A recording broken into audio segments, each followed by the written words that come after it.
On passe au numérique avec vous, Clément Le Saffre, et ce matin, vous nous proposez un petit cours de vocabulaire, comme vous y allez. Oui, carrément. Le monde des nouvelles technologies, vous le connaissez maintenant, est un monde fantastique, mais c'est aussi un cauchemar pour les défenseurs de la langue française. Ah, oui. Ça parle sans arrêt de gaming, de streaming, de data et autres anglicismes à donner le tournis aux immortels de l'Académie française. Mais voilà, régulièrement, bien des efforts sont quand même faits pour traduire ce vocabulaire anglais dans la langue de Molière.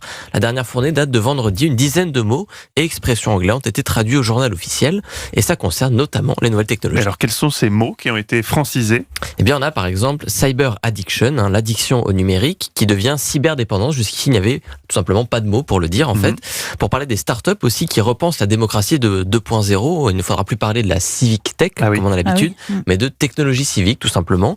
Et puis, un dernier pour la route, les hackers politiques ne sont plus des activistes avec un H et un K, attention, mais des cyberactivistes. Voilà, ça va pas loin, mais ça fait une petite différence. Ça fait une petite différence. Et qui décide de ces traductions, Clément ?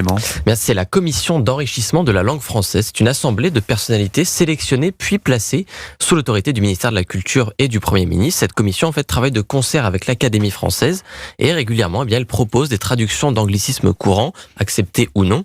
Alors, il faut savoir qu'il a déjà remplacé, par exemple, binge-watching. Vous savez, c'est quand on regarde des séries en boucle à tout hasard. Game of Thrones, on est lundi.